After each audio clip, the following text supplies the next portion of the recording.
What is Yatooma's Foundation for the Kids? Find out next on Practical Law. Stay tuned.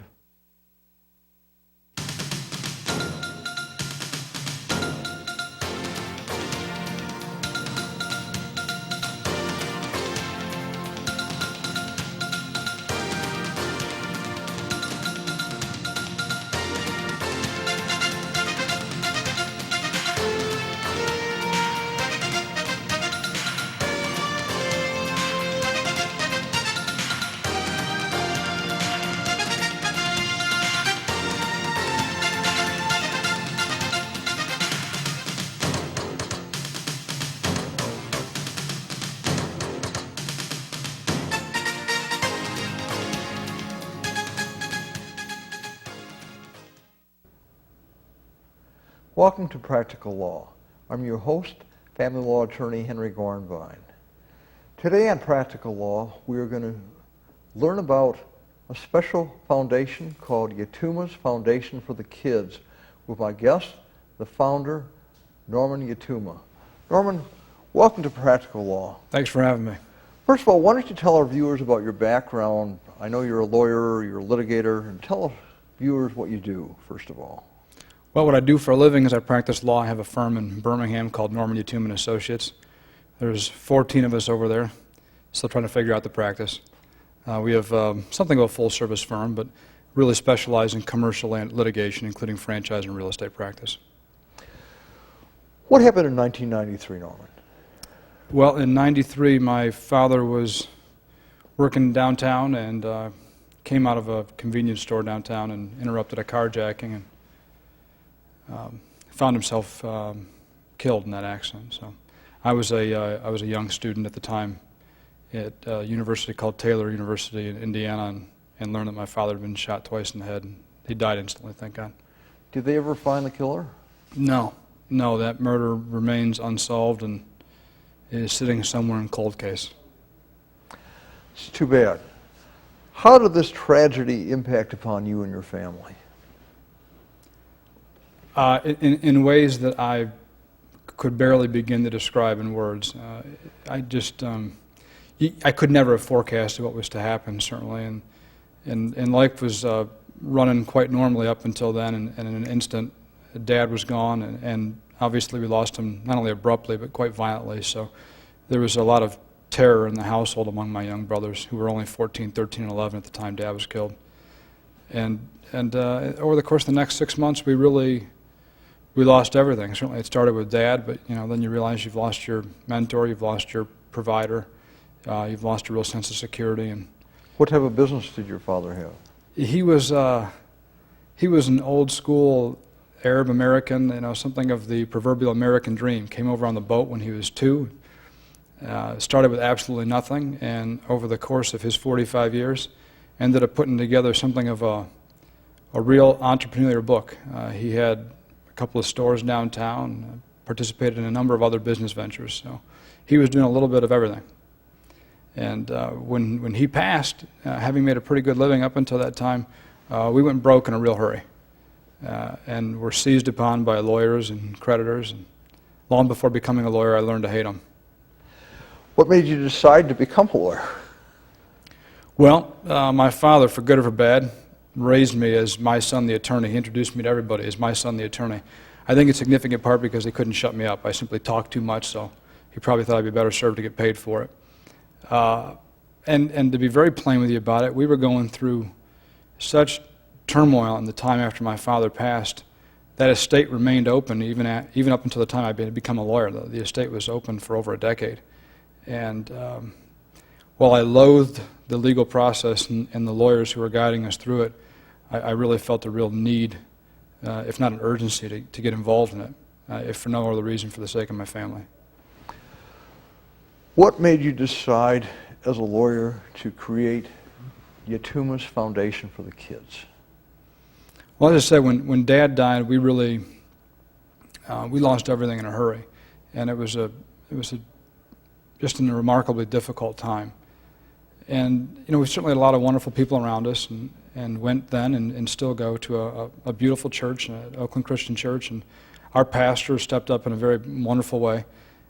but there was no particular organization to help. I mean, there's a lot of terrific charities out there, certainly, and a lot of them that focus on kids, but none that focus on kids like us, like kids who had, were fine on Monday and burying Dad on Tuesday. I mean, it's horrible. I mean, there's probably nothing worse, because it's like if someone dies of an illness, it's horrible, but this is something where, as you said, you're leading a normal life, your father's living the American dream. One day he comes home and the next day he doesn't. And yeah, right. Then everything's just, your life as it was destroyed. Right. Well, I mean, we've never gone back to life like that. And now, having created this organization, in some part I'm able to be almost grateful for that opportunity. And I don't mean to sound trite, but I do mean that this foundation is something of a silver lining, having lost Dad early and tragically the way we did. And really the focus of the foundation is to provide families with all the things that we needed after my father passed away. So the reason we created it, I guess, is because of the hell that we lived through after our father died. Norman, who did you create it with? I created it with my family around the dining room table. That was the beginning of this organization. When was it created? Well, we ultimately launched on Father's Day 2003, which was the 10-year anniversary of my father's passing. But it started in its inception a few years even before that, when I was a brand new lawyer and working my way through the 501c3, trying to learn about the Internal Revenue Code and all that came along with a nonprofit organization. So you created a nonprofit organization. What does Yatooma's Foundation for the Kids do? Well, we provide a spectrum of services that's really as long as your arm. We do everything for these kids, again, that my family needed after my dad died, which is to include financial services, grief counseling, a lot of monetary assistance, certainly, legal help, help in the home. We're repairing houses and in some cases rebuilding houses, providing cars or paying for car repairs, buying groceries, taking kids to camp. Really, we have a full spectrum of services for these families. And every package for every family looks a little bit different. It's really customized for that particular family's needs. How is your foundation staffed? Thinly. We're an organization that works with a whole host of volunteers. We have over 200 volunteers that work with the organization.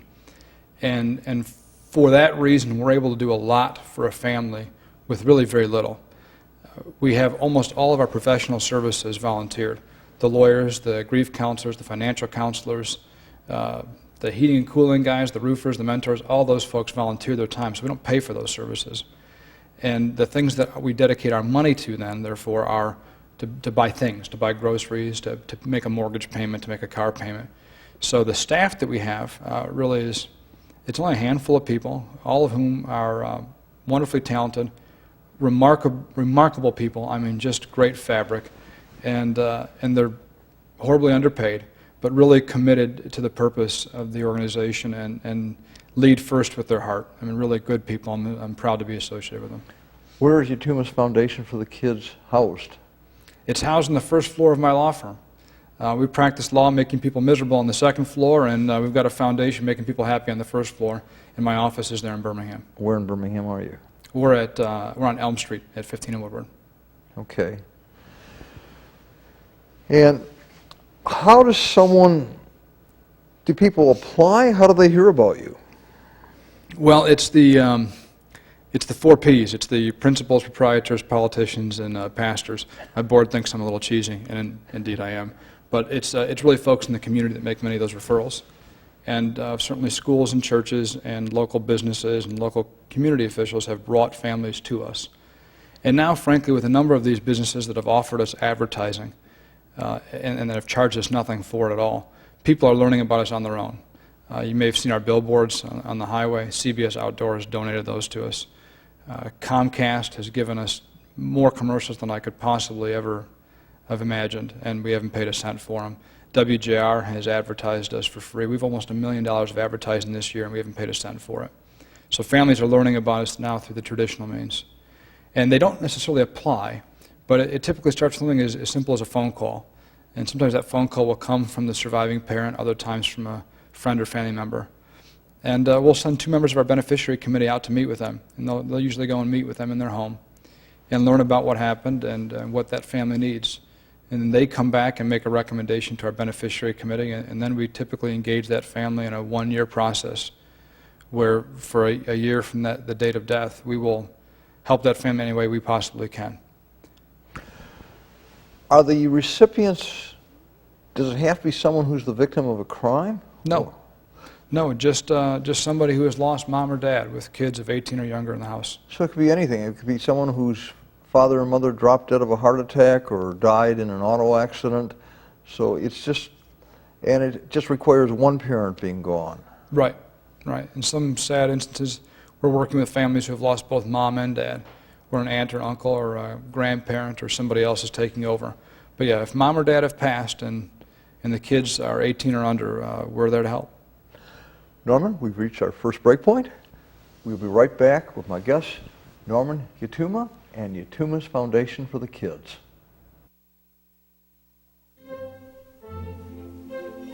Two words for you. Pop quiz. Ready?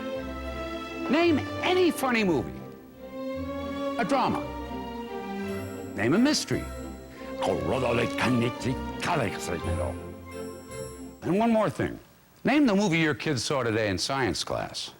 Know what really matters. Know about your kid's school. And know about your kid. Find out 100 ways to know more, do more. We're back with my guest, Norman Yatooma, and Yatooma's Foundation for the Kids. Norman, why don't you tell our viewers a little bit about, let's take a family that comes to you where a parent or both parents have been lost, whether through a natural death, illness, or tragedy, criminal situation. They come to you, what happens from intake to finish? Well, as an initial matter, a couple of our folks will go out and meet with them, and they'll make a determination what kind of work needs to be done for this family. And of course, that's in significant part based on what the family is requesting, and then that's viewed against the backdrop of what we know now from experience and what we've done with these families in the past. And they'll come back and make a recommendation to the beneficiary committee, and then frankly, within the realm of the resources that we have, we'll do everything we can to really ease that family's transition from having a full household to having lost mom or dad or both. And for some families, I mean, we've had so many wonderful families we've worked with, and every story is more heartbreaking than the last. But by way of example, we had a wonderful group where both mom and dad died, and aunt and uncle became mom and dad to these three kids who had lost their parents. And aunt and uncle already had 5 kids of their own, so now already a substantial family was becoming pretty big. I mean, they went from a family of 7 to a family of 10, lived in a very small home in Detroit. So we had a crew of volunteer builders and contractors go out and really remake their home. It was our own little version of the extreme home makeover. I was thinking of that as you were talking about that. And we took a little porch and turned it into a bedroom and tried to provide room for these families to be able to come together and live under one roof, or otherwise the space was considerably smaller than they needed to survive. And then we did for that family too, as we do for many families every Christmas. We have something that I've called our Christmas memory replacement program, which is sort of bizarre reference, I suppose. But for my part, Christmas was a very, very difficult time. That first Christmas after Dad died was very hard on the family. What month did he die in? Dad died in March. He died on March 11. And when Christmas came around, Christmas was always a holiday that Dad was very active in. I did my level best with my kid brothers to try and replace his absence, and frankly did a miserable job in that regard. Can't do it. And even now, so many years later, I look back on that Christmas and well up with tears when I think about it, because it was an awkward and painful day.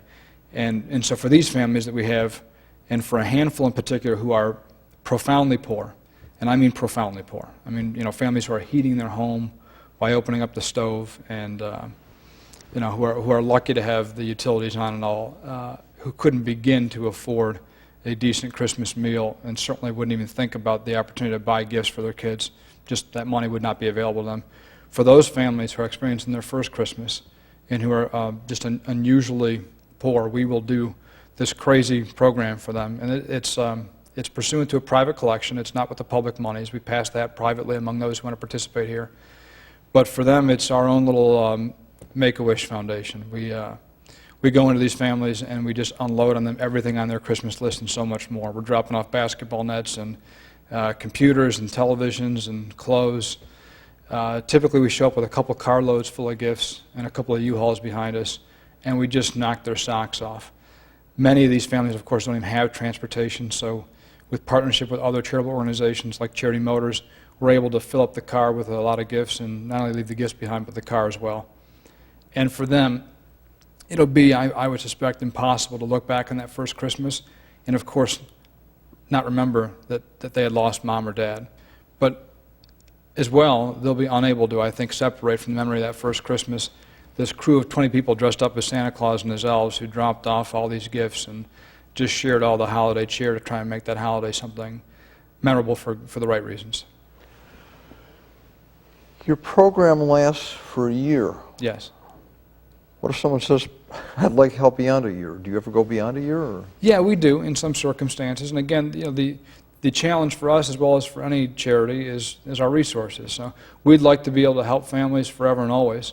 And with some families, in more limited fashion, we do keep on keeping on. But of course, there's a lot of folks that need this help. And every 12 minutes, someone's losing a mom or a dad.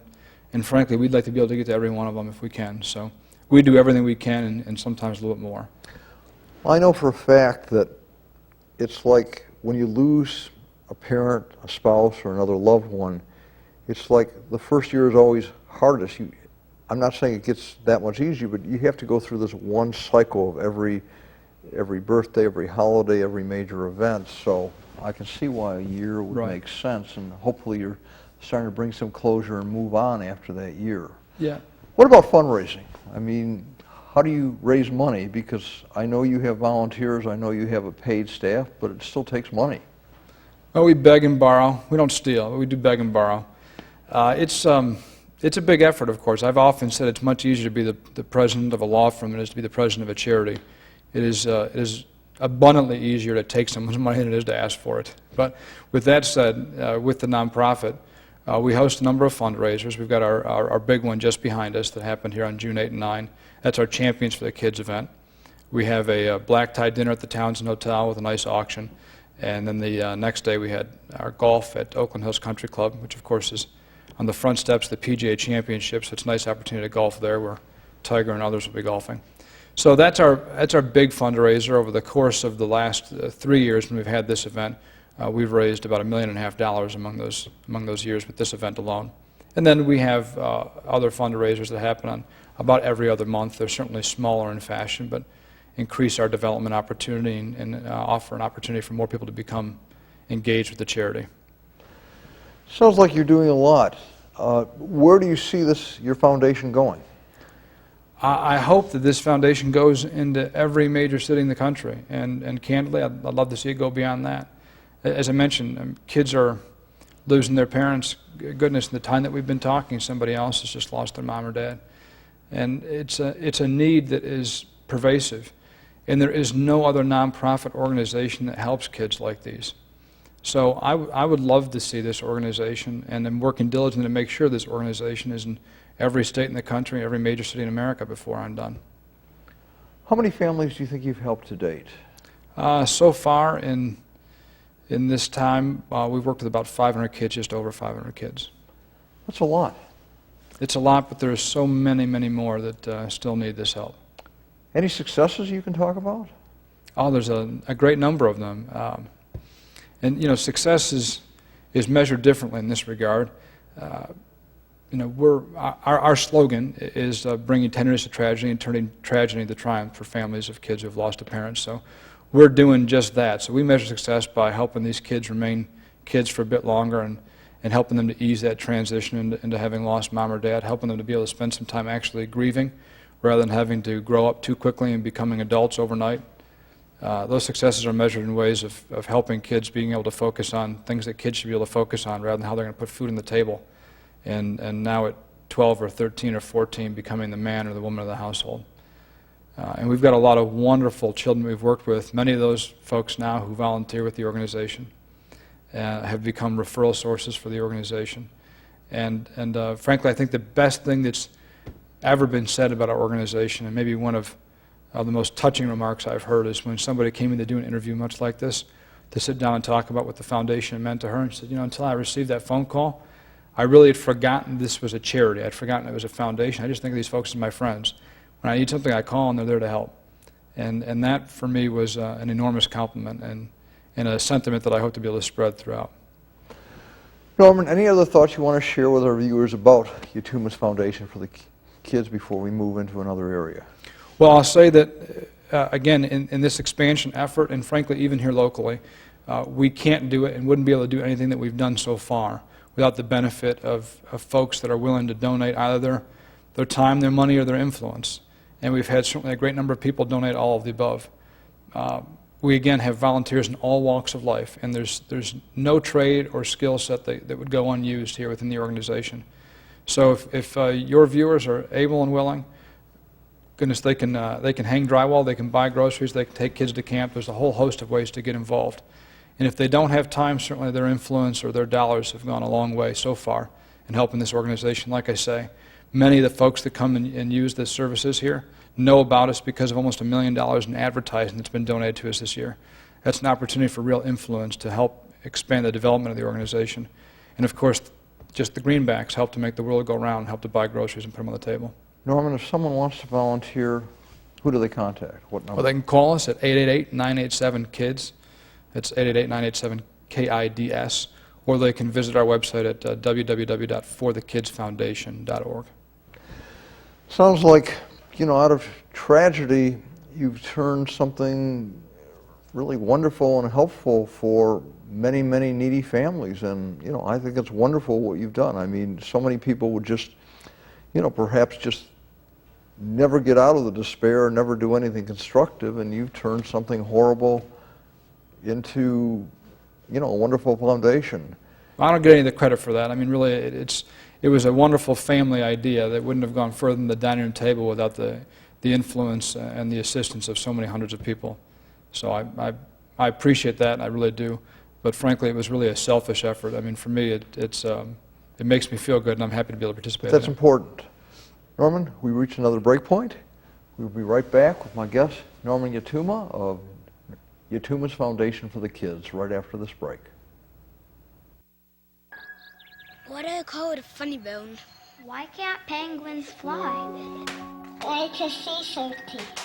Can we go to the moon on vacation?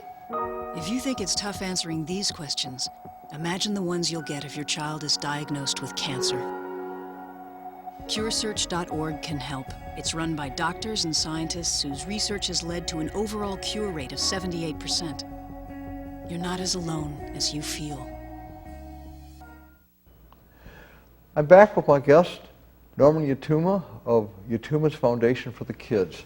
Norman, we've discussed the foundation for a while. I'd like to go into another area. Okay.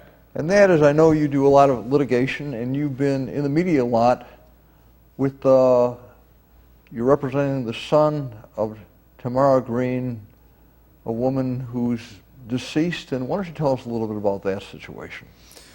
Yeah, Tammy has unfortunately been more often referred to in the media as Strawberry, but she was the young lady who was dancing at the mayor's party at his mansion and was said to have been assaulted at that party by Carlita Kilpatrick.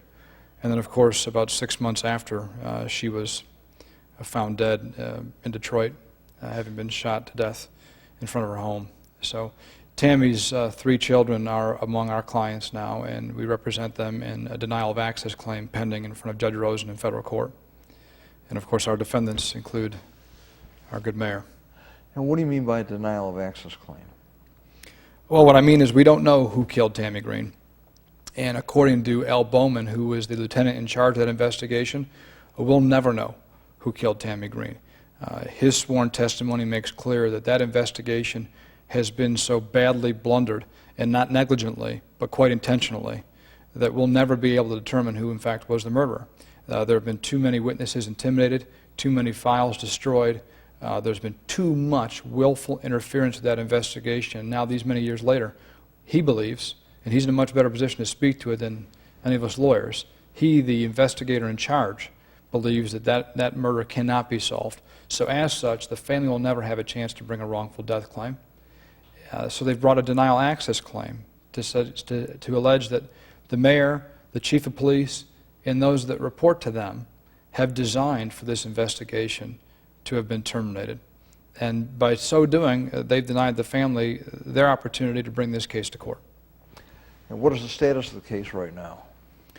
Well, there's been a whole host of motion practice, which of course has been the subject of much of the media attention. We have sent out a number of subpoenas and discovery requests, all of which have been met with objections. But the process is going forward. The court has ordered the production of text messages. Right now we're in the middle of the process that the court is required in order to get those text messages. Where we stand now is that SkyTel has produced to the court directly under seal a list of all those folks in the city who had SkyTel devices, what their names and PIN numbers were, and the periods for which they had those devices, ranging between August of 2002 through September of 2007. Also under seal, the city of Detroit has finally produced the homicide file for Tammy Green, and the court is reviewing those documents as well. After the court's completed its review, we'll be invited to participate at some level in that review and determine then for whom we will receive text messages. So just like the perjury trial and text messages are at the crux of this investigation as well. Well, you bet. I mean, what we saw already in such a finite number of text messages, we saw an admission that the mayor terminated the Deputy Chief Gary Brown when he testified under oath that he had believed that Gary Brown had retired. He in fact terminated him. That's what the text messages confirmed. And that's very significant to our case because Gary Brown was investigating the party and all those things that happened at the party, including, of course, the assault of Tammy Green. Gary Brown commissioned, and it was written and distributed on April 30, notably the day that Tammy Green was killed, a memorandum which said that the most serious allegations brought here against the mayor include that of a young girl having danced at the mayor's mansion, having been assaulted by Carlita Kilpatrick, and if that's proven to be true, obstruction of justice charges, misconduct in office charges, fraud charges could be brought against the mayor and his wife and anybody else participating in those actions, which could devastate the mayor's political career. The day that memo was issued, Tammy Green is killed. 8 days later, Deputy Chief Gary Brown loses his job. Mayor goes to trial in another matter and perjures himself, suggesting, no, we didn't fire him. He in fact retired. Well, we found out that's not true, and there's a reason that you lie about the termination of the officer that's in charge of that investigation. And there's a reason that every officer who's touched the investigation relating to Tammy Green has paid with their jobs. 3 officers in total, all of whom have themselves been vindicated by a jury. That's curious at best, and it's the gravamen of our case suggesting that the mayor terminated this investigation with his own selfish interest in mind. Norman, we're down to our final moments of the show. Any final words before we sign off? We've got about 30 seconds left. Yeah, be careful what you text. It can be subpoenaed. Right. It's dangerous. We're in a high-tech world, and our high-tech world means we have less and less privacy. Norman, I want to thank you for being my guest on Practical Law.